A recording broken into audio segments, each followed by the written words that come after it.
Right breaking చూస్తున్నాం. నాగర్ కర్నూలు జిల్లాలో road ప్రమాదం జరిగింది. వెల్దండ మండలం పెద్దాపూర్ వద్ద అతివేగంతో వచ్చిన ఓ లారీ ఆర్టీసీ బస్సును బైక్ ను ఢీకొట్టింది. ఈ ప్రమాదంలో ద్విచక్ర వాహనదారుడు అక్కడికక్కడే మృతి చెందగా బస్సులో ప్రయాణిస్తున్న 10 మంది గాయపడ్డారు. క్షతగాత్రులను కల్వకుర్తి ప్రభుత్వ ఆసుపత్రికి తరలించి చికిత్స అందిస్తున్నారు. వారిలో ఒకరి పరిస్థితి విషమంగా ఉందని వైద్యులు తెలిపారు. అతివేగమే ప్రమాదానికి గల కారణమని తెలుస్తోంది. అయితే ఇదే అంశానికి సంబంధించి మరింత సమాచారం అందించేందుకు మా కరెస్పాండెంట్ రహీం ఫోన్ లైన్ లో సిద్ధంగా ఉన్నారు. రహీం, చెప్పండి, ఈ ప్రమాదం ఎలా జరిగింది? ఇప్పుడు ప్రజెంట్ అక్కడ సిచ్యువేషన్ ఏంటి? మార్నింగ్ రాధిక, మనం చూస్తున్నాము గత కొన్ని రోజుల నుంచి బస్సు ప్రమాదాలు అధికంగా జరుగుతున్నాయి. అదే రీతిలో ఉమ్మడి మహబూబ్ నగర్ జిల్లాలోని నాగర్ కర్నూలు జిల్లా వెల్దండ అనే మండల పెద్దాపూర్ సమీపంలో రోడ్డు ప్రమాదం జరిగింది. శ్రీశైలం నుంచి హైదరాబాద్ కు వెళ్లే ప్రధాన రహదారిపై ఆర్టీసీ బస్సును బైక్ వేగంగా ఢీకొట్టడంతో వెనకాల ఉన్న లారీ కూడా అదే సమయంలో వస్తుండగా ఈ యొక్క సంఘటన జరిగింది.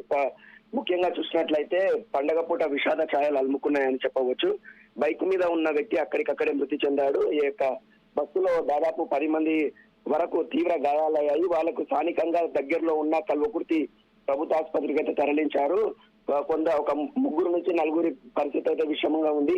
వేచి చూడాల్సిందే. ఈ యొక్క ప్రమాదానికి ముఖ్య ఘటన ఉదయం తెల్లవారుజామున శ్రీశైలం నుంచి హైదరాబాద్ కు వెళ్తున్న ఈ యొక్క బస్సు అతివేగం వల్లనే ఈ యొక్క సంఘటన జరిగిందని చెప్పి అక్కడ ఉన్న స్థానికులు అయితే మనతో చెప్తున్నారు.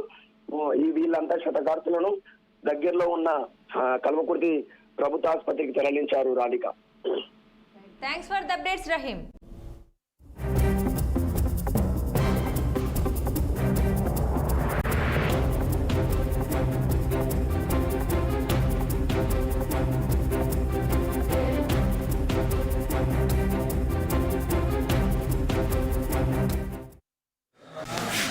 నర్సింపేట నుంచి హైదరాబాద్ వెళ్తున్నాను.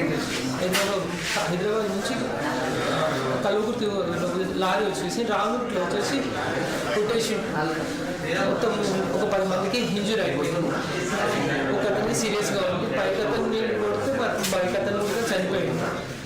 మాకు కొంచెం దెబ్బలు డ్రైవర్కి మాత్రం ఏం కాదు.